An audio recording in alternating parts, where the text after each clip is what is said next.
నమస్తే అండి. నేను మీ దిలీప్‌ని. ఈరోజు ఆగస్ట్ 25, 2024 కృష్ణపక్షం, శ్రావణ మాసం.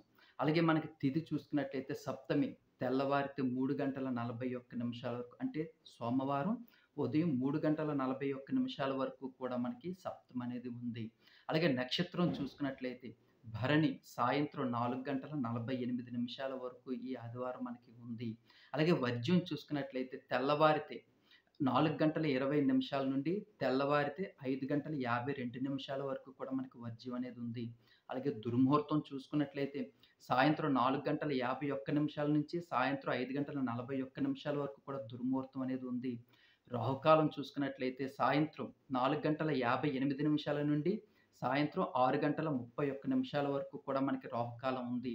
అలాగే యమగండం చూసుకున్నట్లయితే మధ్యాహ్నం 12:18 నుండి తిరిగి మధ్యాహ్నం 1:51 వరకు కూడా మనకి యమగండం ఉంది. అలాగే అమృత గడియలు చూసుకున్నట్లయితే మధ్యాహ్నం 12:13 నుంచి తిరిగి మధ్యాహ్నం 1:43 వరకు కూడా మనకి ఈ అమృత గడియలు ఉన్నాయి.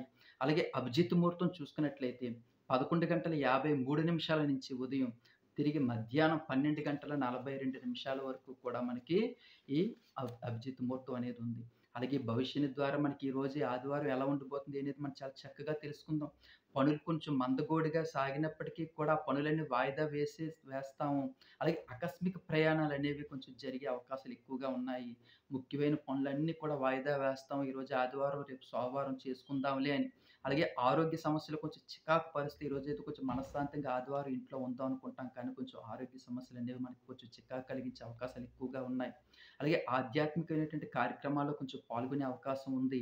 అలాగే వాణిజ్య వ్యాపారాల్లో వివాదాల నుంచి కొంచెం బయటపడగలిగే అవకాశాలైతే మనకు కనిపిస్తున్నాయి. విద్యార్థుల అవకాశాల కోసం కొంచెం శ్రమ పడే అవకాశాలు ఎక్కువగా కనిపిస్తున్నాయి. మహిళలు కొంచెం తొందరపాటు నిర్ణయాలు తీసుకోవడం తగదండి. కొంచెం ఆలోచించి నిర్ణయాలు తీసుకోవడం వల్ల కొంచెం ఇబ్బందులకు గురవ్వకుండా ఉండే అవకాశాలైతే ఉన్నాయి. అలాగే ఈ రోజంతా కూడా ప్రతి ఒక్కళ్ళు కూడా దుర్గాదేవిని ఆరాధించడం వల్ల మన జీవితంలో ఎన్నో కష్టమైన సమస్యల నుంచి బయటపడగల అవకాశాలైతే మాత్రం చాలా చక్కగా ఉన్నాయి.